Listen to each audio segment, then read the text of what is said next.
सभी को नमस्कार। विश्व वन्य जीव दिवस की सभी को शुभकामनाएँ। वर्ल्ड वाइल्ड लाइफ डे की सभी को शुभकामनाएँ।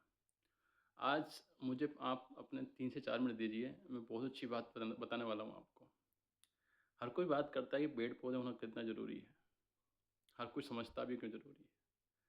पर हर तीसरा आदमी या दूसरा आदमी ये सवाल पूछता है कि वन्य जीव क्यों ज़रूरी है या वाइल्ड लाइफ क्यों ज़रूरी है।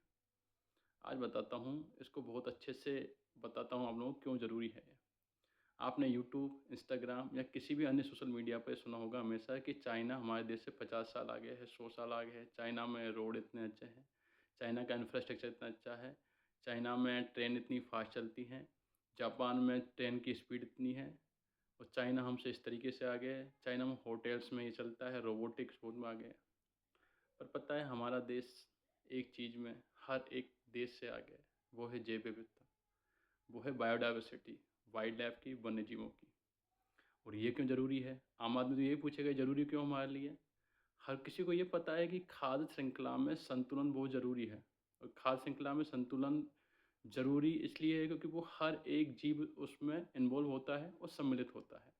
तो ये तो सबको पता है, पर और क्यों ज़रूरी है वाइल्ड लाइफ हमारे लिए? आपने कभी सुना है कि चाइना में वन्य जीव इतने हैं, चाइना में जैव विविधता ये है, जापान में जैव विविधता ये है ना? कभी नहीं सुना। पर इंडिया में है और इंडिया में चीता लाया जाए सरकार के द्वारा। सरकार इतनी मेहनत क्यों कर रही है? सरकार इतना खर्च क्यों कर रही है चीता के ऊपर? ये भी सवाल होता है। जवाब होता है इसका देखो, कोई भी विकसित कंट्री होती है, उससे ही हमेशा त्रासदीपूर्ण जो बीमारियाँ क्यों आती हैं? जो वो बीमारियाँ जो त्रासदी बन जाती हैं, जैसे कोरोना हुआ, वो विकसित कंट्री से क्यों आता है? विकसित देश से क्यों आता है? वो हमारे जैसे भूटान हुआ, भारत हुआ, ऐसे देशों से क्यों नहीं आता है, जहाँ पर जैव विविधता बहुत अच्छी है, जहाँ पर बायोडायवर्सिटी बहुत अच्छी है? क्योंकि हम भी स्तनपायी हैं, हम भी मैमल्स हैं और वन्यजीव भी मोस्ट ऑफ वन्यजीव जो होते हैं वो स्तनपायी या मैमल्स होते हैं।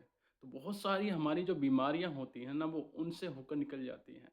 जो भी किसी बैक्टीरिया से या वायरसेस से होती है वो उनमें ही पनप कर रह जाती हैं बीमारियाँ, वो हम तक आम इंसान तक पहुँच नहीं पाती। तो ये जो बीमारियाँ जो एक विकसित देश को विकासशील कर सकती हैं, इतनी बड़ी-बड़ी बीमारियाँ होती हैं ये, किसी भी देश को घुटनों पर झुका सकती हैं, वो बीमारियाँ हमारे देश में नहीं पनपती। और दूसरा कारण ये है कि ये सारी बीमारियाँ हमारे देश में नहीं होती क्योंकि जैव विविधता को सहन कर जाती है। जो वन्यजीव वहाँ पर हमारे बीच में हैं, चाहे वो किसी स्तर पर हैं, वो शाकाहारी हैं, चाहे वो मांसाहारी हैं, चाहे वो चीता है, टाइगर है, लोयन है, लेपर्ड है, हाइना है या फिर नीलगाय है या फिर जंगली सूअर है या फिर कोई भी चीतल है, कोई भी सांभर है, कोई भी डियर प्रजाति है। ये सब बहुत सारी बीमारियाँ जो वायरस या बैक्टीरिया से होने वाली होती है, उनको सहन कर जाती है हमारी बीमारियों को। इसलिए हम और हमारे जो इंडिया में रहने वाली पब्लिक है या फिर भूटान में रहने वाले, भूटान जैसे देश में रहने वाले लोग इतने इम्यूनिटी क्यों अच्छी है?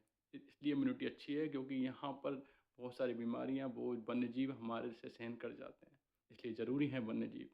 इसलिए आप सभी से आज विश्व वन्यजीव दिवस पर अनुरोध है कि इन वन्यजीवों का सम्मान करें और इन पर कोई भी किसी भी तरीके से जो अत्याचार हो रहे हैं, उनकी सूचना वन विभाग को दें या फिर पुलिस को दें, क्योंकि कोई भी विभाग एक आमजन से बेहतर नहीं हो सकता। आमजन जब तक जागरूक नहीं होगा तब तक इन वन्य जीवों की रखवाली नहीं हो सकती। कोई भी किसी तरह का अत्याचार हो, इनको बचाना सिर्फ़ हमारा जो काम कर रहे हैं वन विभाग या पुलिस विभाग का ही कर्तव्य नहीं है। ये हर एक आम आदमी का कर्तव्य है क्योंकि आपकी जो पीढ़ी आने वाली है, आपके जो बच्चे होने वाले हैं, जो बड़े हो रहे हैं, उनसे बहुत सारी बीमारियाँ हो सकती हैं, पर सहन करने वाले कौन है यहाँ पर? वन्यजीव हैं, जो उन बीमारियों को आप तक नहीं पहुँचने देंगे। तो आज इस वन्य जीव दिवस पर आप सभी से मैं चाहता हूँ, सभी से प्रार्थना करता हूँ कि इनको बचाएँ और इनको सम्मान दें। जय हिंद, जय भारत। नमस्कार।